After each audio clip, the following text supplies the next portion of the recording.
حضرت عبداللہ ابن مسعود رضی اللہ عنہ فرماتے ہیں، ایک مرتبہ میں نبی کریم صلی اللہ علیہ وسلم کی خدمت میں حاضر ہوا۔ آپ اپنے کمرے میں کسی چٹائی پر آرام فرما رہے تھے۔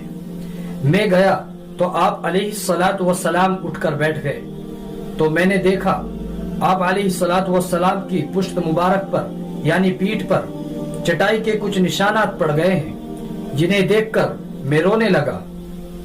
تو حضور صلی اللہ علیہ وسلم نے عرض کیا، اے عبداللہ تمہیں کون سی چیز رلا رہی ہے؟ تو میں نے عرض کیا، اے اللہ کے نبی، آپ کیسر و کسرا سے زیادہ معزز و مکرم ہیں، لیکن آپ اس حال میں ہیں اور وہ اس حال میں ہے، اس شان و شوکت میں ہے۔ تو حضور نے فرمایا، اے عبداللہ رو مت، ان کے لیے دنیا ہے اور ہمارے لیے آخرت ہے، یعنی ان کو ساری نعمت دنیا میں ہی مل جائے گی اور ہمیں ہماری نعمت آخرت میں ملے گی۔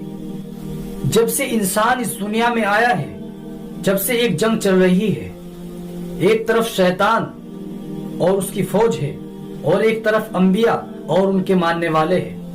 یہ اللہ کے بندے اللہ کی طرف چل رہے ہیں اور ایک طرف شیطان اور اس کی فوج ان بندوں کا پاؤں پکڑ کر اپنی طرف کھینچنے کی کوشش کر رہے ہیں، اور شیطان انسان کو اپنے راستے پر لانے کے لیے طرح طرح کے حربے اپنا رہا ہے۔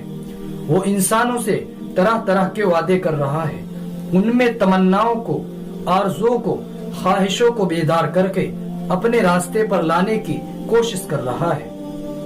لیکن دوسری طرف اللہ کے بندے اللہ کی طرف چل رہے ہیں، وہ اپنی تمناؤں کا، آرزوؤں کا گلا گھونٹ رہے ہیں، کیونکہ ان کو معلوم ہے، کیونکہ اللہ نے قرآن کریم میں صاف طور پر فرما دیا ہے کہ جو شخص میرے راستے پر چلے گا اس کے لیے میری رضا، میری خوشنودی اور میری جنت ہے، اور جو شیطان کے راستے پر چلے گا وہ جہنم کے گڑھے میں گرے گا۔ اے بھائی، یہ دنیا دھوکے کا گھر ہے، یہ دنیا بڑی میٹھی اور ہری بھری ہے۔ پیغمبر اسلام صلی اللہ علیہ وآلہ وسلم نے تو اپنے ایک بہت ہی مقرب صحابی کو نصیحت کرتے ہوئے فرمایا، کن فی الدنیا کأنک غریب او عابر سبیل۔ اے بھائی، دنیا میں ایسے ہی رہنا جیسے ایک مسافر یا ایک اجنبی رہتا ہے۔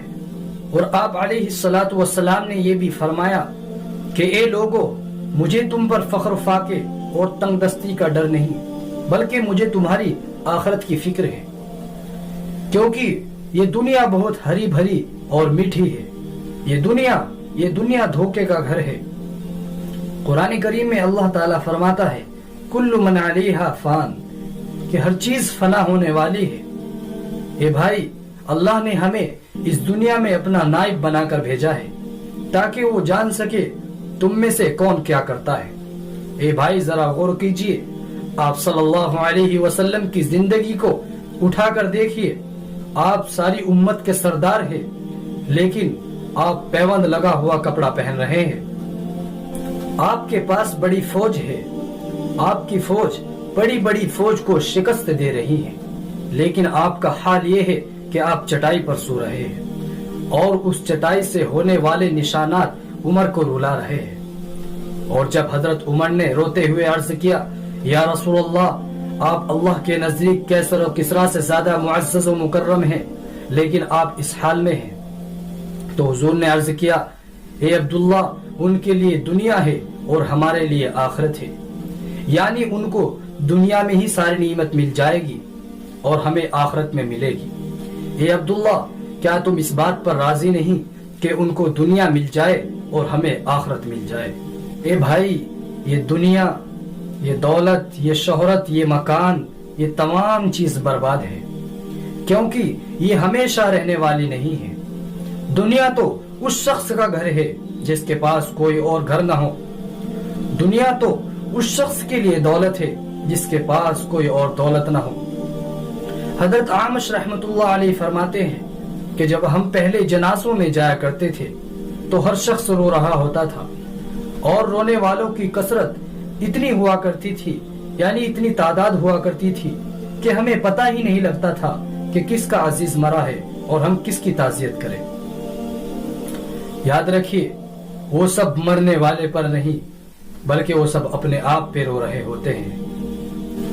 لیکن آج جنازوں کا حال یہ ہے کہ جنازوں کے پیچھے چلنے والے لوگ ہنس رہے ہوتے ہیں، وہ آپس میں باتیں کر رہے ہوتے ہیں، جبکہ اللہ کی پکار ان کے کانوں کو جھنجھوڑ رہی ہوتی ہے۔ اقترب للناس حسابهم وهم في غفلة معرضون۔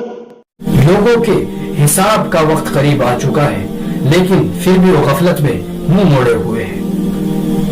اے بھائی، آج تو دوسروں کا جنازہ اٹھا رہا ہے، کل لوگ تیرا جنازہ اٹھائیں گے۔ آج تو قبرستان میں دوسروں کو دفنا کر واپس آ جائے گا، لیکن کل تیرا جنازہ کندھے پر ڈال کے قبرستان لے جایا جائے گا اور پھر تو کبھی واپس نہ آ سکے گا۔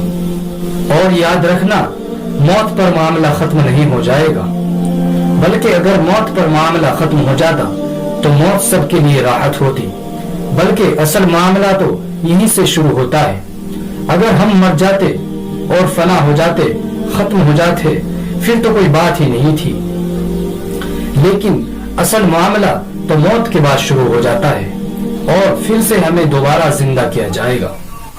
تو میرے عزیزو، راستہ بہت طویل ہے، تو آئیے تیاری کرتے ہیں اور اس زاد راہ کو اور توشے کو اور بڑھانے کی کوشش کرتے ہیں۔ وآخر دعوانا